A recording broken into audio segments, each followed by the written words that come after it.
listening to Power Plug Radio.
listening to Power Plug Radio, home of your throwback jams. Hello, everybody. Sorry about that. We were having. He said it went to voicemail. We were having some technical difficulties, and my apologies for that. We are working those out. Our topic today is sex or no sex before marriage, and we are talking about that with our co-host, who is Mr. LaDon Hedden, and he will be calling us back in a second, so we can go ahead and finish this conversation. So,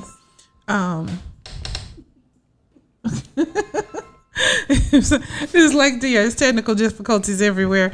But our topic today is sex or no sex before marriage, and we were talking about what happens if you don't have sex before marriage, and then on your wedding night, and sometimes it doesn't always happen on the wedding night because you're so exhausted, but the night after, then you find yourself in a situation where you and your now legally bounded spouse is there. You are not sexually compatible. Like the sex is like, oh damn. Like what was that scene from Waiting to Exhale? Ah shit, I could have had a V8.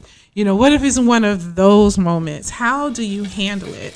And so what we're going to do is finish that topic in that conversation. Mr. Hedden, are you back with us? I am here with you now. There you go. So what I was saying before everything decided to go haywire was, back in the day, everyone told, especially me, so women heard this much more than men did, was save yourself from marriage. No sex before marriage. Be a virgin. Be pure. Blah, blah, blah. And I mean it just like that. Blah, blah, blah.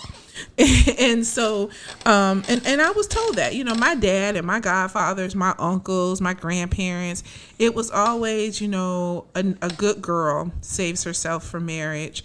A good girl doesn't, sleep with the man who's not going to be her husband. So, hearing that growing up and I know now, thank God, that I did not do that. And that's just me. That's not for everybody, because obviously the lady you were talking about, she can do that. I couldn't see not knowing, testing the waters, taking it out for a test drive. I don't see myself being able to do that, knowing that this is a person that I plan to be with for the rest of my life, but then you're with them for the rest of your life and the sex is shit. I just can't see that. Well, I agree, and I understand that, but it's a risk. And what I believe, at least in some people's case, it is a religious sacrament, if you will, right? Yes. They believe that if I have sex before marriage, I am impure, or I'm breaking some type of covenant with God, or it's a spiritual thing. Maybe I want to keep my body untouched and save it, right? In theory, it sounds like a great thing. However, we do often forget marriage is a legal contract. It is.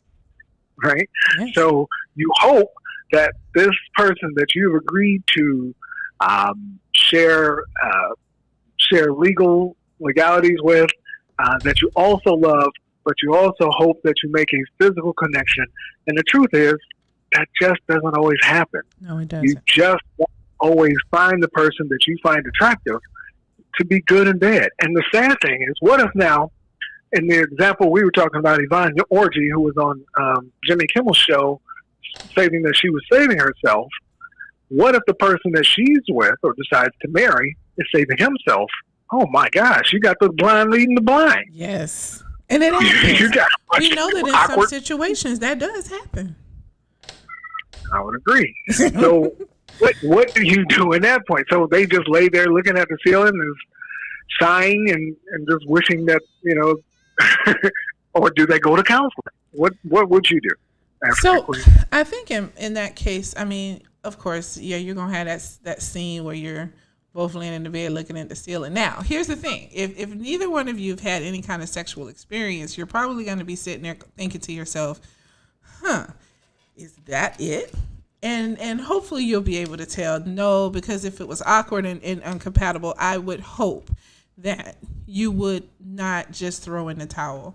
Try again, try it a second or a third time. Now, if 6 months into the marriage or a year into the marriage and it's still like the sex is terrible, it's like, okay, yeah, let's start looking at counseling. And here's the thing.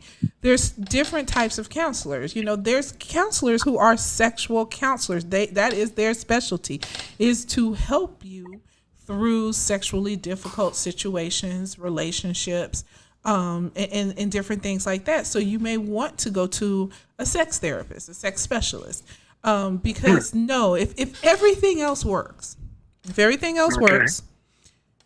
don't throw it away because one leaf on the rose withered. You need to feed it. Maybe you need to feed it something different. Maybe you watering it too much or not watering it enough. So you should go and you should find out. Now, here's the thing. You may find out that no matter how much counseling you get and how much stuff you do, it's just not working. Then you have to make a decision. Okay, for a woman, it's, okay, this man is a good provider. He loves me. He takes care of our home.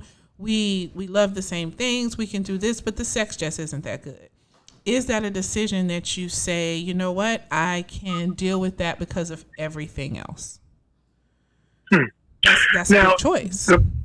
The point you're saying and the point you're bringing up is if the sex is not good, what if you're incompatible in a different way?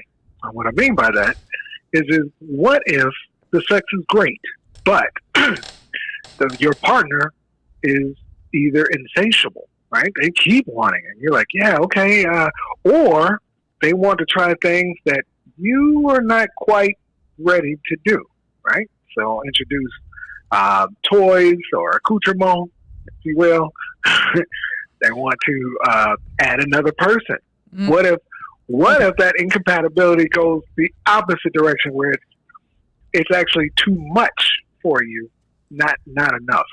Okay, so here's my issue with that. My issue with that is that is a lack of communication prior to marriage, because all of those things could have been found out through conversation. That's not something you hold on to till you're married and then go, oh, and by the way, I want us to be a throuple. No, you can't. That's not something you do. That's something that should have been talked about prior to. Some of those desires should have come out.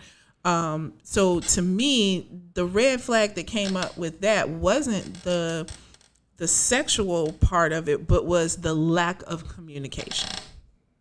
Now, I would say, but you don't know what you don't know, right? What if you tried something with anal? Okay. You didn't know you loved it. And you loved it because, again, you were saving yourself. And now your partner's like, So, again, I hear what you're saying, communication prior to, but you don't know what you don't know. That's true. And now you're experiencing these new things, or you hate oral. You're like, I don't like this, right? Right. What if so you don't know that you will even love or dislike something prior to. So how is a couple supposed to communicate that beforehand? I don't know that I hate Thai food if I've never had Thai food before.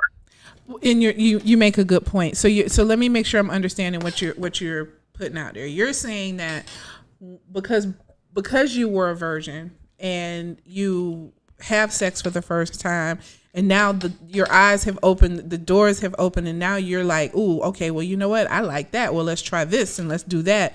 And what if the person you're married to now is like, oh, whoa, wait a minute, maybe a little bit more on the prudish side, just want to stick to the, sex in the bedroom between two people. And now you want to venture out. Is that what you're saying? Well, it doesn't have to be an additional person, but just anything. Again, Go ahead. I'm sorry. The point is like the person is into something that you are not ready for. Not that you won't be, but maybe you're not ready for oral or anal or a third person or toys or any kind of thing like that, lube, etc. So that might be too much for me. But now that this person, they're like, hey, let's try this. And I love that. Let's try this. And now that you did that, let's try this. And you're like, well, so again, not that we're incompatible to the point where this is just terrible, but maybe now it's great, but this person wants to venture forward where I'm still trying to understand what it is I like. So you introduced me to a show, Brockmire.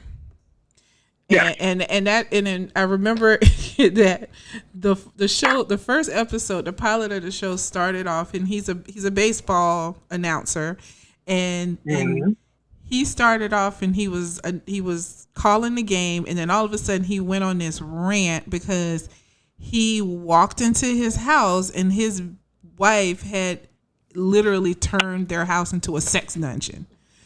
Correct. So she's pegging, if you will, right. Another man. It was the neighbor from across the street, and so he flipped because his thing was, wait a minute, what happened to the nice, wholesome woman that I was married to, who we were trying to get pregnant, and so this was a whole nother side of her that she wanted to venture out on, that obviously he didn't, because he then, went on a tirade on a live baseball game and just said all kinds of stuff. So it was obviously something he didn't want. And so at some point it's still going to have to be communication. So in their case, in the case of Brockmire, it was not something that he was willing to do. And so it ended the marriage. And I think that has happened, where you hear about a man or a woman who becomes quote unquote sexually liberated, and their spouse, on the other hand, still wants it the old way. They just can't wrap their mind around the possibility of anything different than what they usually do. And I think that, at least, and this is my opinion because I'm on the opposite side of you. I have never been married.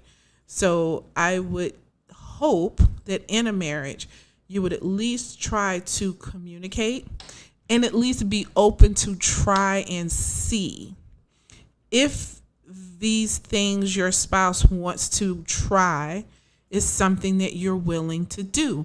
Now, in some cases, you may find that, oh, shit, okay, this wasn't what I thought it was. I like this, actually. Or you could end up with the opposite and say, you know what, I can't do this. This is not something that I can do. But how do you know if you haven't tried?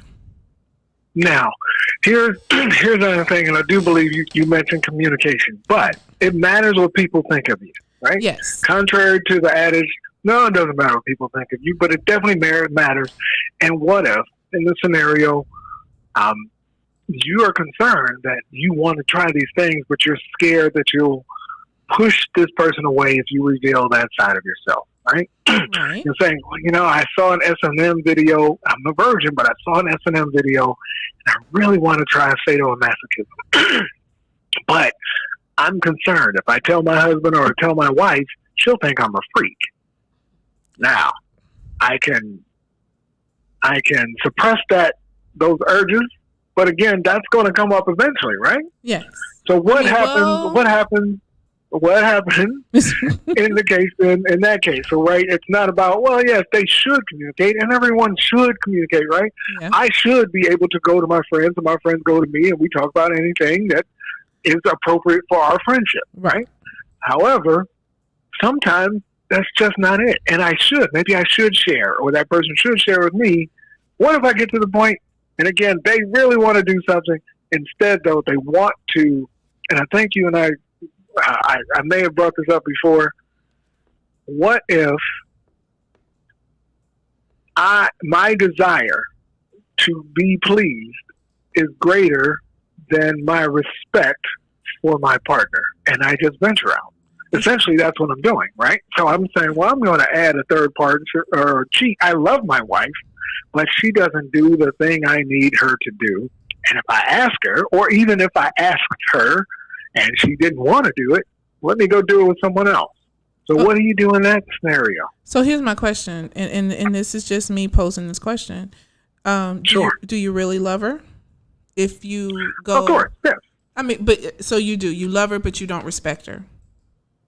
Well, see, and that's where the selfishness comes in, right? I respect her, right? I wouldn't do this in her face, but right. So I respect her enough to not hurt her or cause any waves in my household.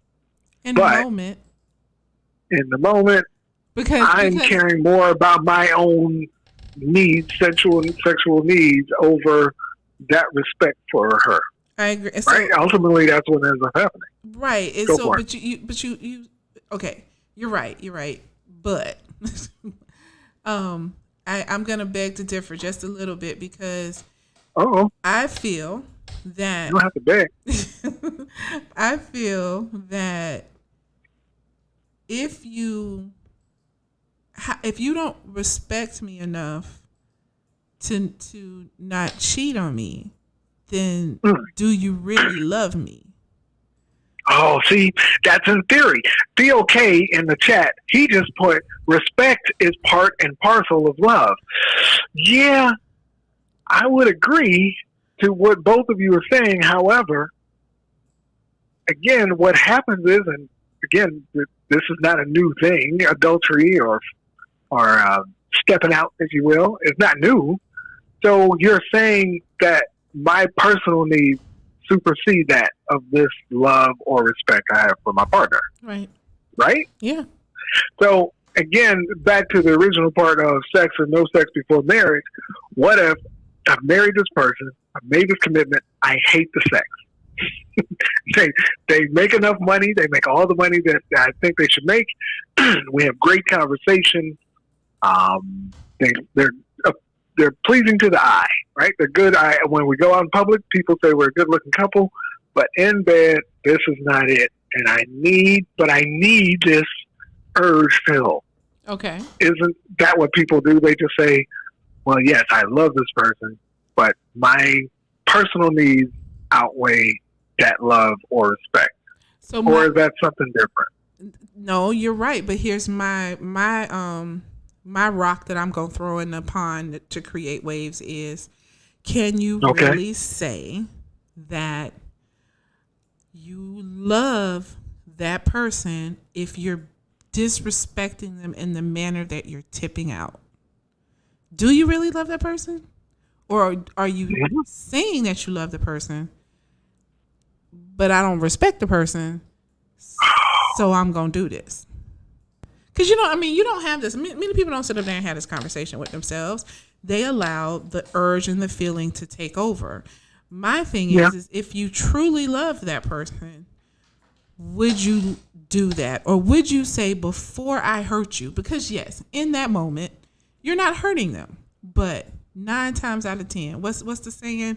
Things done in the dark will come to the light. 9 times out of 10, she or he will find out what was done. You slip up and a baby show up. We hear about that all the time. Oh, what do you mean that's your brother? Well, my daddy was stepping out a little bit. Or you unfortunately bring back a venereal disease to your other, or you get caught because you just not that swift, and your wife sees a hotel, or you send flowers, or something happens and your wife or your husband finds out about the other person. That pain is going to be there. The thing is that every single time you stepped out with this other person, you pushed your supposed loved one, their feelings and their love to the side to fulfill a sexual need. Okay. So to me, the question still goes back to, do you truly love that person? Now, I'm not saying it. So there's a difference between being in love with someone and loving someone. So you could say, I love them, but are you in love with them? Is that still that person that you want to protect no matter what? That person that you are committed to no matter what? Or do you just say, go ahead? That's an excellent question. However, Right? So if we go back to the point where we were talking about someone who was saving themselves prior to marriage, is it better then for the person that they end up marrying to have a sexual past? Should they hold it against that person? Right? Because it seems like, personally speaking, I would say it would be best if the person knew something, if not more than what I knew if I'm a virgin. That's true. I agree. Otherwise, we could go nowhere slow, and it's the blind leading the blind. So, if I'm saving myself for marriage, should I hold it against the person who I've married because they didn't? No. I mean, obviously, hopefully, you've been honest with each other, and you know from the get, before there was even the thought of putting a ring on someone's finger, who's a virgin and who's not. No, I don't think that should be held against the person at all. But here, it still goes back to, if you have a sexually experienced person with a non-sexually sexual experienced person, and the sex is bad, and one of them, I don't care which one, I don't care if it was the one with experience or the one without experience, decides to step out, do you truly love that person? Are you truly in love with that person? Because can you truly be in love with someone and do something that you know will potentially devastate them, and you're doing it on purpose? Okay. So overall, what we're kind of both saying is, like, that's a risk that someone has to make for themselves. Like I said, it could be spiritual, it could be religious, it could be for whatever reason. I still think it's kind of a risky thing personally. I think you're traveling down a bad road because, like I said, just because you find someone attractive, they could be awkward or terrible in bed. Right. Now I want to throw another little curve into this conversation. Sure. So we have the couple who on their wedding night, they do the do for the first time, and it's like, could have had a V8. That was terrible. They do the do, and they keep trying. So let's say they give this a year, and it's just not getting better. But they have all of the other stuff. All of the other stuff is on point. Financially, they're great. Maybe they run a business together. They, maybe, they stimulate each other intellectually. The families get along. I mean, just everything is perfect except for that one slice of the pie. That's that one piece of the pie that's missing, and that's the sex. What happens if they say, you know what? Oops, sorry about that. They say, you know what? Everything's working. So let's treat this as what it is. I love you, you love me, but this is also a business. It's a deal that we shook hands, we kissed, we married. So we're gonna do all of the stuff that we do. But you can have somebody that fulfills you sexually. I can have somebody who fulfills me sexually. Oh. See, you're talking about an agreement. Okay, I'm talking about an agreement. Because there's more options, right?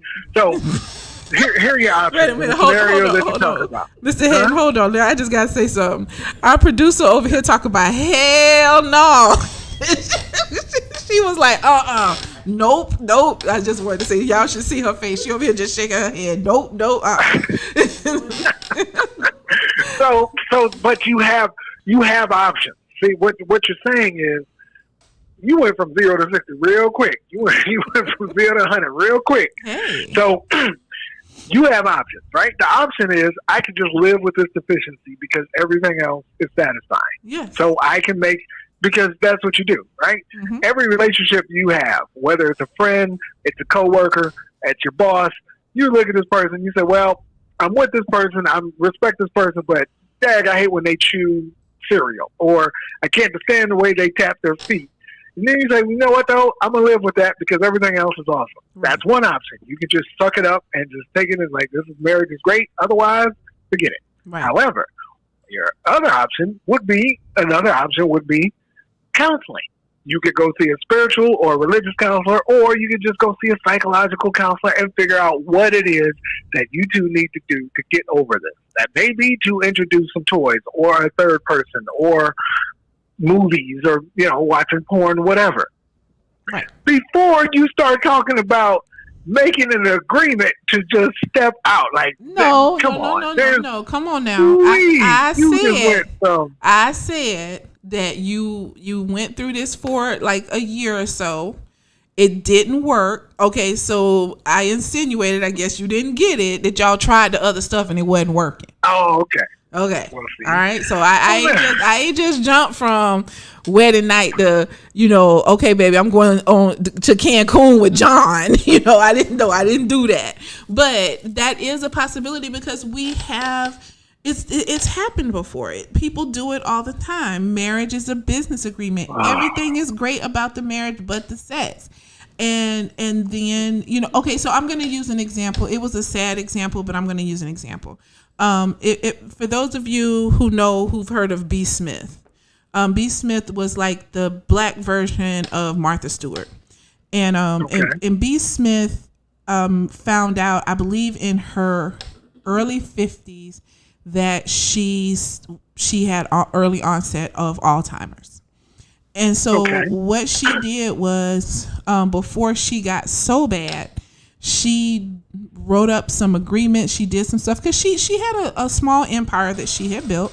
But one of the things that her and her husband agreed on was that he would not divorce her.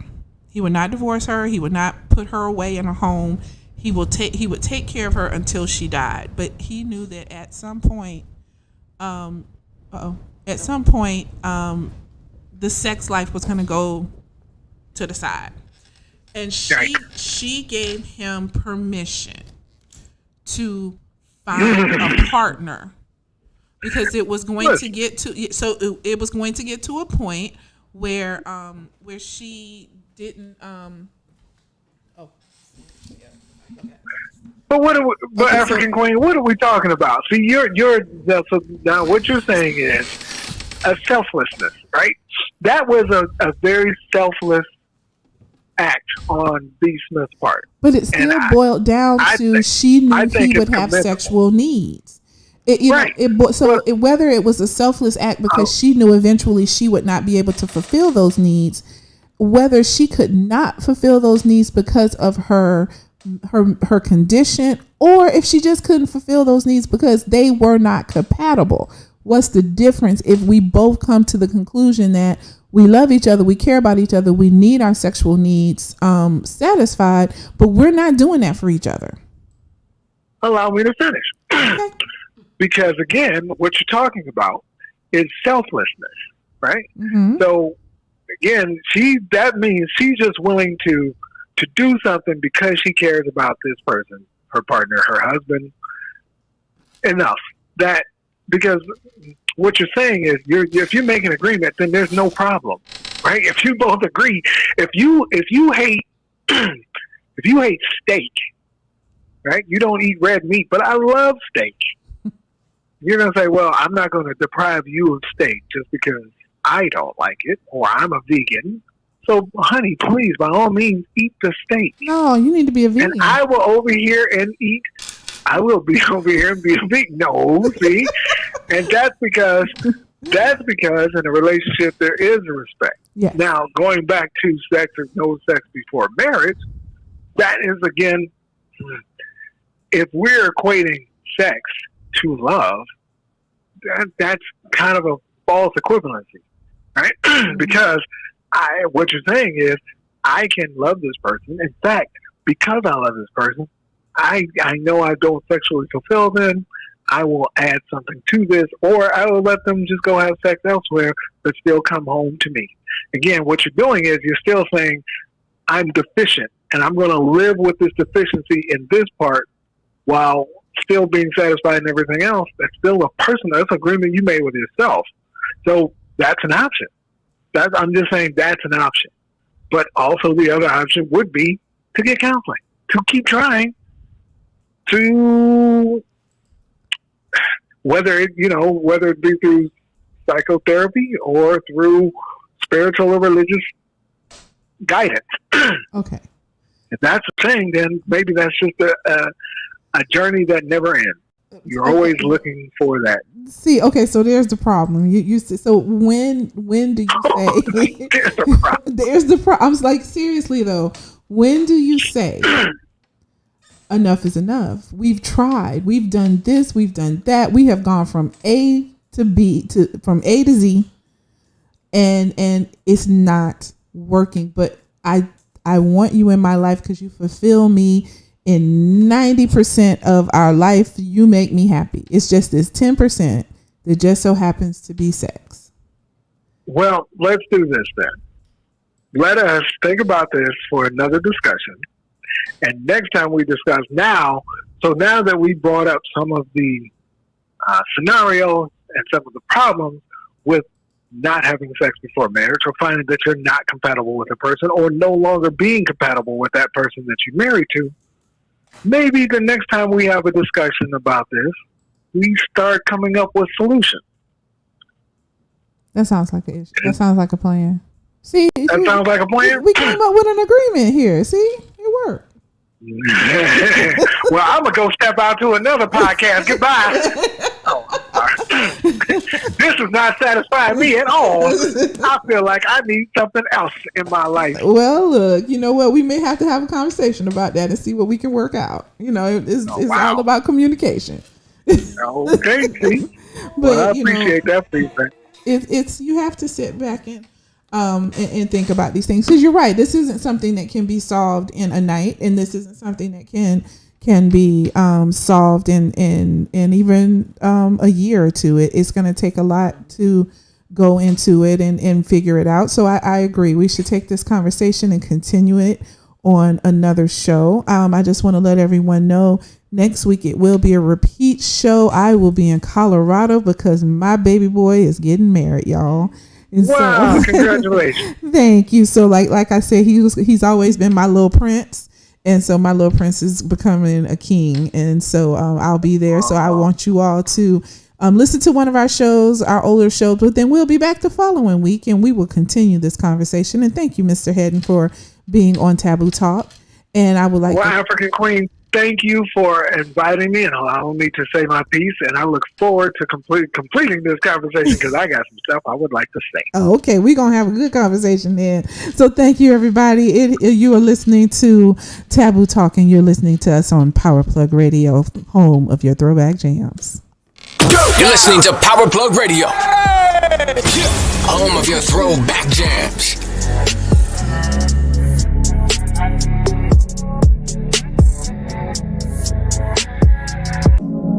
When we